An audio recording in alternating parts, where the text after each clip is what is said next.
ಗುರುಗಳೇ ಗುರುಗಳೇ ಗುರುಗಳೇ ಮಿಕ್ಕಿರೋ ಗಾಂಜಾ ಸೊಪ್ಪನ್ನ ತಗೊಂಡು ಚೆನ್ನಾಗಿ ಅರ್ದು ರಾಮ್ ರಸ ತಯಾರು ಮಾಡಿಡ್ಲಾ? ಅಯ್ಯೋ ಗೊತ್ತಾಯ್ತು ಬಿಡಿ.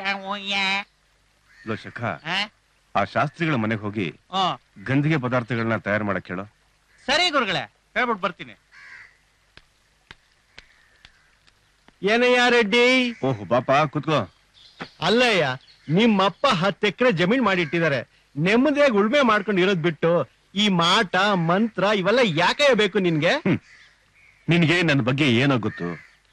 ನೀನು ನನ್ ಜೊತೆ ಬಾ, ನನ್ನ ಪ್ರಭಾವ ಏನು ಅಂತ ಮಾಡಿ ತೋರಿಸ್ತೀನಿ. ಏನೋ ಈ ಕಂಪ್ಯೂಟರ್ ಯುಗದಲ್ಲೂ ಇದೆಲ್ಲ ನೀನ್ ಮಾಡ್ತೀಯ? ಎಲ್ಲೋ ನಿನ್ಗೆ ತಲೆ ಕೆಟ್ಟಿದ್ದ ಕಣಯ್ಯ. ನನ್ ಶಕ್ತಿ ಬಗ್ಗೆ ನಿನ್ಗೆ ಅಷ್ಟೊಂದು ಅನುಮಾನನಾ? ಸರಿ, ಒಂದ್ ಕೆಲಸ ಮಾಡು, ನಿಂತ್ಕೊಳ್ಳೋ.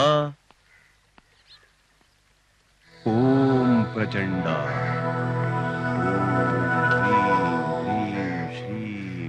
ಓಂ ಪ್ರಚಂಡ, ಜೈ ಪ್ರಚಂಡ, ಜೈ ಪ್ರಚಂಡ. ನೀನ್ ಯಾವಾಗ ಬಂದೆ ಇಲ್ಲಿಗೆ? ಅವನ್ಗೇನೋ ಮಾಡ್ತಾ ಇದ್ರಲ್ಲ, ಅದನ್ನ ನೋಡ್ತಾ ನಿಂತಿದ್ದೆ.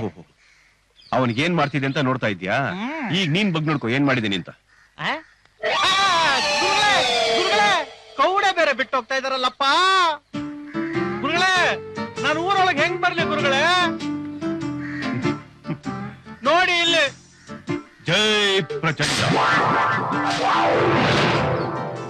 ಗುರುಗಳೇ, ಬಾಳೆ ಎಲೆ ಆದ್ರೂ ಕೊಡಿ. ಹೋಗ್ಲಿ ಬಿಡಿ, ಇದ್ರಲ್ಲಾದ್ರೂ ಮನ ಮುಚ್ಚಿದ್ರಲ್ಲ. ಜಿಂಬಾಲೆ ಜಿಂಬಾಲೆ ಜಿಂಬಾಲೆ ಜಿಂಬಾಲೆ ಜಿಂಬಾಲೆ.